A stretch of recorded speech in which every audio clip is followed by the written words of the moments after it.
welcome to another rambling review from Adventures in TV Land. For today's rambling review, we're going to talk about Five Nights at Freddy's. Now, I have never played Five Nights at Freddy's, any of the games. I've not read any of the books. I don't know really anything about the lore. That's about the only thing I knew. That these animatronic robots that were stalking this security guard when he was supposed to be watching this closed down pizza franchise, and they were, it was kind of a scary horror based video game. That's about all I knew about Five Nights at Freddy's before going into this film. The movie stars Josh Hutcherson as Mike Schmidt. The opening, you see him, he's working as a security guard, and he sees this young boy. It looks like this boy is being kidnapped by a man, and he takes off running after him and starts actually beating the man, and soon find out that no, the man was not kidnapping him. It was actually the child's father. And Mike, somehow he escaped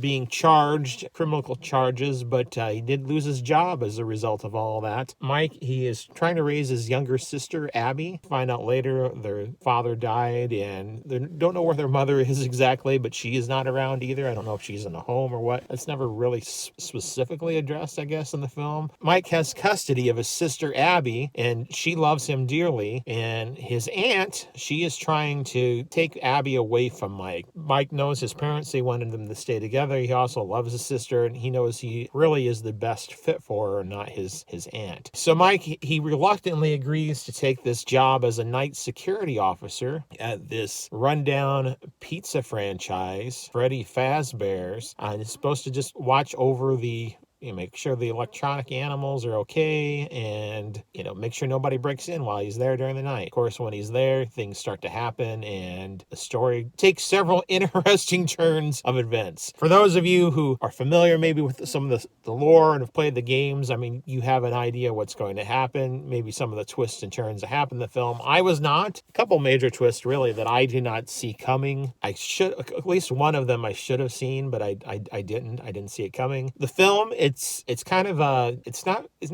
a typical like horror film. It's not very gory. I've read and listened to a few reviews of other people. They've complained that it's not necessarily graphic enough. A lot of the violence that does takes place off screen. You see, or maybe it may not be even totally off screen, but it's seen in shadows. So you see the act happening, but you're just seeing the shadow of it. You're not seeing the actual killing or whatever occurs. I enjoyed the film. It's a little interesting. It's a little bizarre, kind of the underlying concept, but if you buy into it, what takes place, I think the film could have been a little bit longer. It teased out some of those things a little bit better. Maybe that's the plan. Maybe that's going forth. I know this film was in development for many, many years. Actually, they had a script for it years ago. It got thrown out, and the pandemic happened, and things a couple years ago, they finally started up again. There were things that, weren't quite teased out as much, and maybe that's, the plan is hopefully that there'll be at least one or two sequels. I don't know if there will be or not. The movie does end where, it sets things up that there could be possible sequels. At the same time, it ends on a note where it concludes everything, and if there is a sequel, great. It'll tie in and leaves that kind of open. At the same time, there's no obvious loose ends that are left, so the movie itself can work just as a standalone movie, even if there are no other films ever made about this. I would say it on a scale of 1 to 5, I'd give this about a 3 to 3.5. The biggest draw is that there were a couple places, and I guess there's a couple of YouTubers, people who